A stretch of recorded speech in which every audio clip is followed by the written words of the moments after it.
এই দেখেন পাটগুলা আমার চাইতে বড় বড় হয়েছে, প্রায় আধা হাত মতো হবে অনেকটা।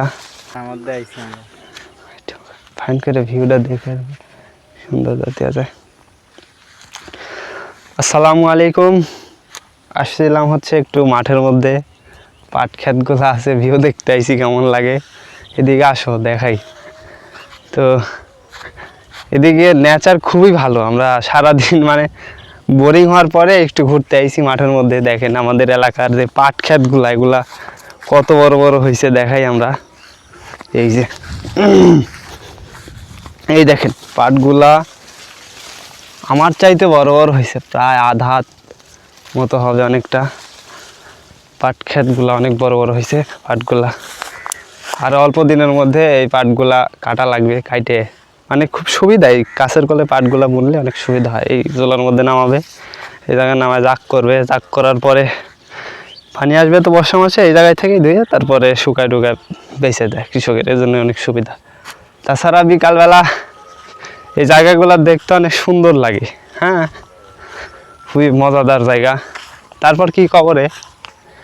হ্যাঁ, কাইটে কাইটে দিব নি, আগে থেকে বন্ধ করিস না। বন্ধ করছো না ক্যামেরা? ক্যামেরা চলিচ্ছেই তো, আবার অফ করিস না। তারপরে কি কব? তারা রেডি টেডি কি আছে? তুই আটকাইছিস নাকি? না, আটকায়ও থাকা যাবি না কিন্তু, না ছাড়া হবি না নি। কব হচ্ছে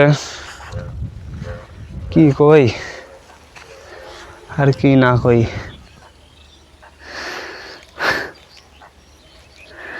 কি খবর কত নৌকায় যাই।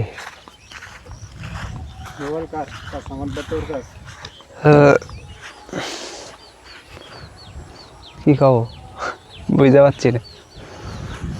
কি করবো আমি?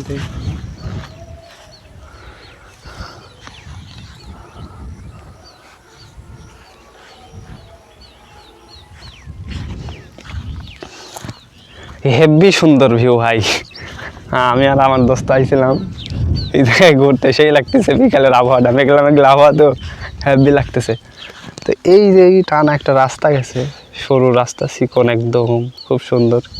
কেউ নাই আপাতত এখন, আমি আর আমার দোস্ত আছি।